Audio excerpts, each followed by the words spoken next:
ವಾರದ ಹಿಂದೆ ಸ್ನೇಹಿತರಿಬ್ಬರು ಬೈಕ್ನಲ್ಲಿ ಹೋಗ್ತಾ ಇದ್ರು. ಈ ವೇಳೆ ಕಾರ್ಗೆ ಬೈಕ್ ಟಚ್ ಆಗಿತ್ತು. ಇದೇ ವಿಷಯಕ್ಕೆ ಗಲಾಟೆಯೂ ನಡೆದಿತ್ತು. ಇಷ್ಟಕ್ಕೆ ಜಿದ್ದಿಗೆ ಬಿದ್ದ ದಂಪತಿ 2 ಕಿಲೋಮೀಟರ್ ಫಾಲೋ ಮಾಡಿ ಅಟ್ಟಹಾಸ ಮೆರೆದಿದ್ದಾರೆ. ರೋಡ್ ರೇಜ್ನಲ್ಲಿ ಉಂಟಾದ ಗಲಾಟೆ ಕೊಲೆಯಲ್ಲಿ ಅಂತ್ಯ ಆಗಿರುವಂತಹ ಘಟನೆ ಬೆಂಗಳೂರಿನ ಜೆಪಿ ನಗರ ಬಳಿ ನಡೆದಿದೆ.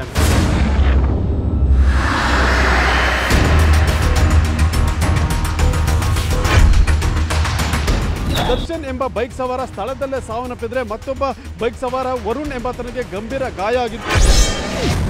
ರೋಡ್ ರೇಜ್ ಕಿರಿಕ್, ಅಟ್ಟಾಡಿಸಿ ಮರ್ಡರ್. ಕಾರಿಗೆ ಬೈಕ್ ಟಚ್ ಆಗಿದ್ದಕ್ಕೆ ಕಗ್ಗತ್ತಲ ರಾತ್ರಿ ಕಗ್ಗೊಲೆ. ಇದಕ್ಕೆ ಹೇಳೋದು ಇದು ಪಾಪಿಗಳ ಕಾಲ ಅಂತ. ಇಲ್ಲಿ ಯಾವ ಕ್ಷಣದಲ್ಲಿ ಏನಾಗುತ್ತೋ ಹೇಳೋದಕ್ಕಾಗಲ್ಲ. ಯಾರು ಯಾರ ಪಾಲಿಗೆ ಯಮಕಿಂಕರರಾಗ್ತಾರೋ ಅದನ್ನು ಊಹಿಸೋದಕ್ಕಾಗಲ್ಲ. ಜಸ್ಟ್ ಕಾರಿಗೆ ಬೈಕ್ ಟಚ್ ಆಗಿದ್ದಕ್ಕೂ ಕೊಲೆ ಮಾಡ್ತಾರೆ ಅಂದ್ರೆ ಏನು ಹೇಳಬೇಕು ಹೇಳಿ. ರಾತ್ರಿ 9 ಗಂಟೆ ಸಮಯ, ಸರಿಯಾಗಿ ಯಾರೂ ಮಲಗಿರಲಿಲ್ಲ. ಇಂಥ ಹೊತ್ತಲ್ಲೇ ನಡುಬೀದಿಯಲ್ಲಿ ಹೇಗೆ ಅಟ್ಟಹಾಸ ಮೆರೆದಿದ್ದಾರೆ ನೋಡಿ. ಪಕ್ಕಾ ಪ್ರೀ ಪ್ಲಾನ್ ಮಾಡಿ ಹಿಂಬಾಲಿಸಿಕೊಂಡು ಬಂದವರು ನಡುಬೀದಿಯಲ್ಲಿ ಹೆಣ ಉರುಳಿಸಿ ಹೋಗಿದ್ದಾರೆ. ಈಗೀಗೆಲ್ಲ ಮಾತುಕತೆಯಲ್ಲಿ ಯಾವ ವಿಷಯವೂ ಮುಗಿಯಲ್ಲ ಬಿಡಿ. ಸಣ್ಣ ಪುಟ್ಟ ವಿಷಯಕ್ಕೂ ಹೆಣ ಉರುಳಿಸೋ ಲೆವೆಲ್ಗೆ ಹೋಗ್ತಿದ್ದಾರೆ. ಈ ಕಿರಾತಕ ದಂಪತಿ ಮಾಡಿದ್ದೂ ಕೂಡ ಇಂಥದ್ದೇ ನೀಚ ಕೆಲಸ. ಈತನ ಹೆಸರು ದರ್ಶನ್ ಅಂತ. 5 ದಿನದಿಂದೆ ಬೆಂಗಳೂರಿನ ಪುಟ್ಟೇನಹಳ್ಳಿಯ ಶ್ರೀರಾಮ ಬಡಾವಣೆಯಲ್ಲಿ ತನ್ನ ಸ್ನೇಹಿತ ವರುಣ್ ಜೊತೆ ಬೈಕ್ನಲ್ಲಿ ಹೋಗ್ತಿದ್ದ. ಈ ವೇಳೆ ಮನೋಜ್ ಮತ್ತು ಆರತಿ ದಂಪತಿ ಕಾರ್ನಲ್ಲಿ ಬರ್ತಿದ್ರು. ಈ ವೇಳೆ ಕಂಟ್ರೋಲ್ ತಪ್ಪೋ ಏನೋ ಗೊತ್ತಿಲ್ಲ. ಬೈ ಚಾನ್ಸ್ ಮಿಸ್ ಆಗಿ ಇವರ ಕಾರಿನ ಮಿರರ್ಗೆ ಬೈಕ್ ಟಚ್ ಆಗಿದೆ.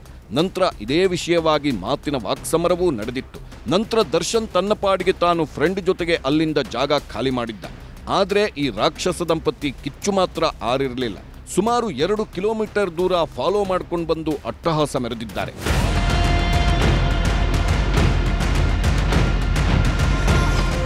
ಸಣ್ಣದೊಂದು ಗಲಾಟೆಗೆ ಕೊಲೆ ಮಾಡೋ ರೇಂಜ್ಗೆ ಜಿದ್ದಿಗೆ ಬಿದ್ದಿದ್ರು. ಈ ಹಿಂದಿನ ರೋಡ್ನಲ್ಲೇ ಕಥೆ ಮುಗಿಸ್ಬೇಕು ಅಂದ್ಕೊಂಡಿದ್ರಂತೆ. ಆದರೆ ಅದು ಆಗಿರಲಿಲ್ಲ. ಹೀಗಾಗಿ ಮತ್ತೆ ಯೂಟರ್ನ್ ತಗೊಂಡು ಬಂದಿದ್ದಾರೆ. ರಾತ್ರಿ 9 ಗಂಟೆ 11 ನಿಮಿಷವಾಗ್ತಿದ್ದಂತೆ ಬೈಕ್ನಲ್ಲಿ ಹೋಗ್ತಿದ್ದವರಿಗೆ ಡಿಕ್ಕಿ ಹೊಡೆದಿದ್ದಾರೆ. ಗುದ್ದಿದ ರಭಸಕ್ಕೆ ದರ್ಶನ್ ಸ್ಥಳದಲ್ಲೇ ಪ್ರಾಣ ಬಿಟ್ರೆ ಈತನ ಸ್ನೇಹಿತ ಆಸ್ಪತ್ರೆ ಸೇರಿದ್ದಾನೆ. ಯಾವಾಗ ಆಕ್ಸಿಡೆಂಟ್ ಮಾಡಿದ್ರೋ ಸ್ವಲ್ಪ ಹೊತ್ತಿನ ನಂತರ ಇದೇ ಗಂಡ ಹೆಂಡತಿ ಮಾಸ್ಕ್ ಹಾಕೊಂಡು ಇದೇ ಸ್ಪಾಟ್ಗೆ ಬಂದಿದ್ದಾರೆ. ಅಪಘಾತದ ಜಾಗದಲ್ಲಿ ಬಿದ್ದಿದ್ದ ತಮ್ಮ ಕಾರಿನ ಪಾರ್ಟ್ಸ್ಗಳನ್ನು ತಗೊಂಡು ಹೋಗಿದ್ರು. ಮುಖಾಮುಖಿ ರೀತಿ ಕ್ರಾಸ್ ಆಗೋ ಟೈಮಲ್ಲಿ ಈ ಕಾರ್ದು ಕನ್ನಡಿಗೆ ಹೊಡೆದು ಆ ಕನ್ನಡಿ ಮುರಿದು ಹೋಗಿರ್ತಾರೆ. ಇದರಿಂದ ಕೋಪಗೊಂಡ ಕಾರಿನ ಚಾಲಕ ಗಾಡಿನ ಮುಂದೆ ವಾಪಸ್ ತಿರುಗಿಸ್ಕೊಂಡು ಬಂದು ವೇಗವಾಗಿ ಬಂದು 2 ವೀಲರ್ಗೆ ಗುದ್ದಿ ಅದರಿಂದ ಮರಣ ಹೊಂದುತ್ತಾನೆ ರೈಡರು. ಇದಕ್ಕೆ ಸಂಬಂಧಪಟ್ಟ ಹಾಗೆ ಪುಟ್ಟೇನಹಳ್ಳಿ ಪೊಲೀಸ್ ಠಾಣೆಯಲ್ಲಿ ಮರ್ಡರ್ ಪ್ರಕರಣ ದಾಖಲಾಗಿದೆ. 2 ಗಂಡ ಹೆಂಡತಿನ ದಸ್ತಗಿರಿ ಮಾಡಲಾಗಿದೆ ಹಾಗೂ ಮಾನ್ಯ ನ್ಯಾಯಾಲಯದ ಮುಂದೆ ಹಾಜರುಪಡಿಸಲಾಗಿದೆ.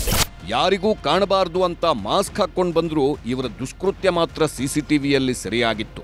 ಇದು ಅಪಘಾತವಲ್ಲ, ಕೊಲೆ ಅಂತ ಗೊತ್ತಾಗ್ತಿದ್ದಂತೆ ಹಂತಕರನ್ನ ಲಾಕ್ ಮಾಡಿದ್ದಾರೆ. ಒಟ್ನಲ್ಲಿ ಎಂತೆಂಥ ವಿಷಯಕ್ಕೆಲ್ಲ ಕೊಲೆಗಳಾಗ್ತವೆ ಅನ್ನೋದಕ್ಕೆ ಈ ಘಟನೆಯೇ ಸಾಕ್ಷಿ. Muniraju, crime bureau, news 18, Bengaluru.